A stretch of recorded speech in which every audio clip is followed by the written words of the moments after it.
Yo, what's happening, y'all? I'm DJ Premier. You're checking out OnlyHipHopFacts. And I follow them on Twitter, so keep up with us, all right? One love.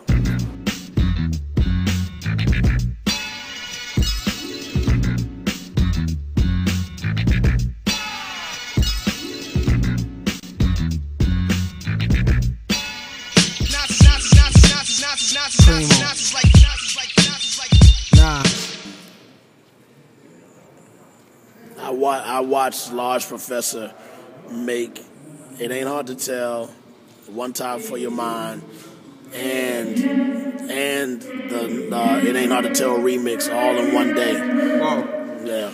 Okay. I sat there and watched him do it on the SP1200, you know, and I was like, yo, and this is before I even did a beat for Nas. And I was like, yo, this is how I'm going to do beats. That's how I do beats now because of the way Large Professor did it.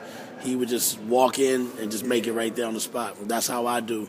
I don't have like a whole CD of beats to pick from. I walk in, do it, and say, here.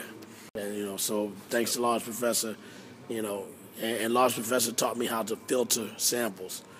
You know, so that's what, like X-Girl to Next Girl, how you hear the sample and then you hear it go boom, boom, boom, all muffled. Large Professor taught me that. You know, while he was working on the Illmatic, you know, it wasn't even called Illmatic then. It was just he was just working with Nas beats. He's like, what I am to Guru is what Large Professor is to Nas. They're a dope team. When I heard him on Locomotive, I was like, yo, this is how I thought he did the beat. Okay. Yeah, but he didn't. But it sounded like a Large Professor beat. Big L, rest in peace. Rest in peace.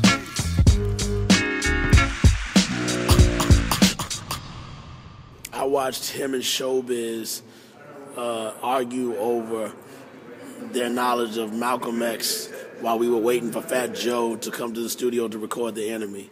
And it was the funniest argument I've ever seen because Big L, you know, like, he talks like he raps.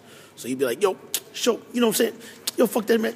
You don't know what the fuck you're talking about. And Show was like, yo, you're stupid. You're dumb. You don't know shit about Malcolm X. He's like, yo, Premier, yo, matter of fact, Martin Luther King, he's like, we're not talking about Martin Luther King, we're talking about Malcolm X. He's like, man, fuck that. Yo, when Joe get here, I'm gonna ask Fat Joe. You know, like, that's yeah. Big L was funny just like Biggie, like super funny and not even trying to be funny like a comedian. He's just naturally funny, you know, so that was one of the funniest moments I ever saw was him and Showbiz argue over their knowledge of Malcolm X while we were waiting for Fat Joe to record The Enemy. And then Fat Joe got there and we went right in the booth and made the record.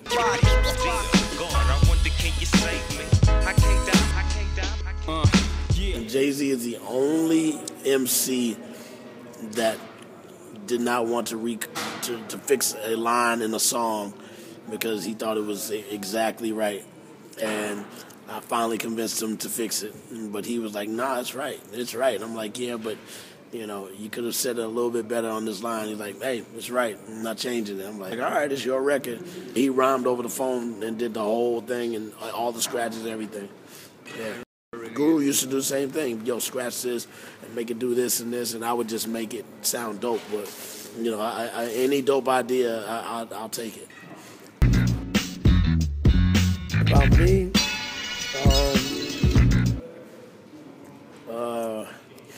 any new dance that comes out, even now, I always will practice in the mirror to see if I can do the dance. And if I can't, like even when the Dougie came out, I practiced until I had it down pat. And if you saw me in the mirror trying to learn the moves, because I used to battle.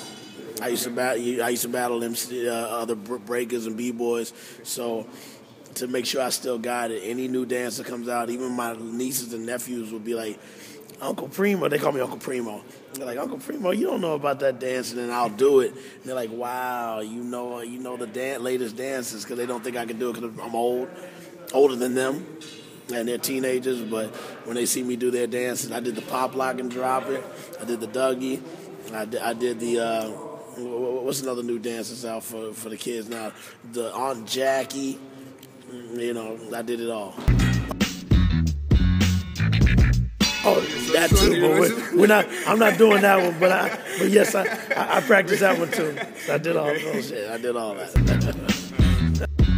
I just like to be as calm as possible with no energy because I save it all for the stage. So I remember when I was in Bangkok, the promoter was like, "Hey, what's wrong with Premier?" And they're like, "Nothing. He's chilling, smoking, having a little drink." They're like, "He doesn't look happy." They're like, "No, he's always like that before he performs." He's like, "Yeah, but he doesn't look like he's happy."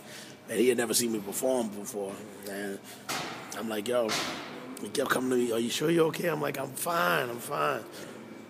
And once I got on stage, I was just like, tore the club up. After that, the guy was like, "Wow, okay, I see why you save all your energy." I mean, I'm older, so I need the energy, so I save it. That's why I'm so calm now. On stage tonight, I'll be crazy.